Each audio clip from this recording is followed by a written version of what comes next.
I'm Greg Adeline in the First Alert News Center with today's top stories. The top 5 stories airing right now on WISTV.com. Coming in at number 5, it is SEC Media Days. The WIS sports crew in Dallas for SEC Media Days this week, as we are just weeks away from the kickoff of the college football season. The Gamecocks and head coach Shane Beamer look to rebound after last season's results.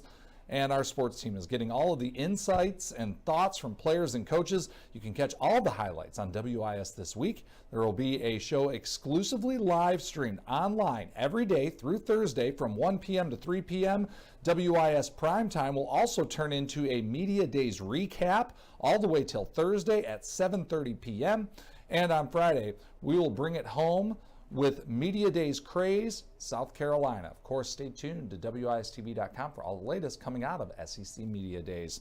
At number 4, a Florida vacation turned into a nightmare for a family staying at an Airbnb when the rental property caught fire. Lacey and Rodney Schoenfield were awakened early Tuesday morning by the sound of exploding glass. They thought the house that they rented for their vacation was being broken into, but instead it was a fire. Within seconds, the Airbnb where 8 people were staying was engulfed in flames.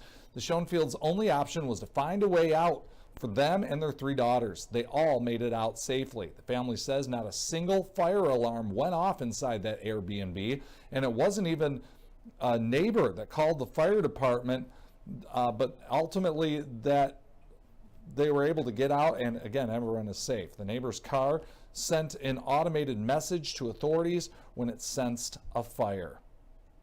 Now, the very latest investigation into the failed assassination attempt of former President Donald Trump. According to the AP, signs of trouble were evident in the minutes before shots rang out at that Trump rally in Butler, Pennsylvania. Police received a report of a suspicious man pacing outside the event and were apparently exchanging photos of that suspect. Witnesses pointed and shouted at an armed man on a nearby roof. And when a police officer climbed up to the roof to investigate, authorities say the gunman turned and pointed his rifle at him. But the officer did not or could not fire a single shot. A sniper later cut down 20-year-old Thomas Matthew Crooks within seconds of him firing an AR-style rifle toward the former president, but it was too late. Now, investigators are trying to painstakingly piece together how an armed man with no military background managed to reach high ground and get around teams of Secret Service agents to fire multiple shots at the former president. Trump was wounded on his ear, but survived.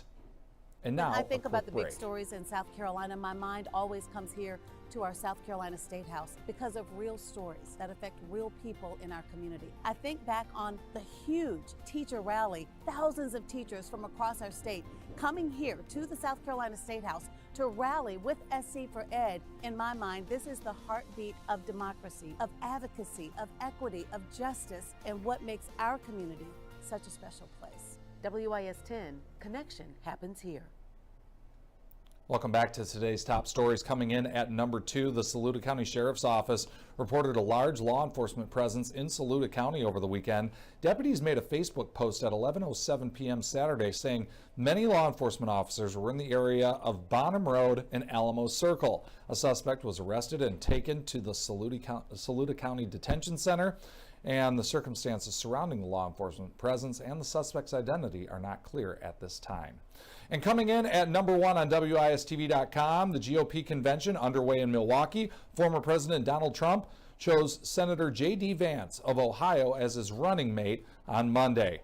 The former president, writing on Truth Social, quote, "After lengthy deliberation and thought and considering the tremendous talents of many others, I have decided that the person best suited to assume the position of Vice President of the United States is Senator J.D. Vance of the great state of Ohio," end quote.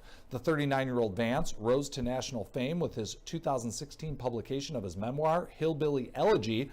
He comes from humble roots in Appalachia and rose to graduate from Ohio State University and Yale Law School. He's also a former Marine. He was elected to the Senate in 2022 and has become one of the staunchest champions of the former president's Make America Great Again agenda, particularly on trade, foreign policy, and immigration.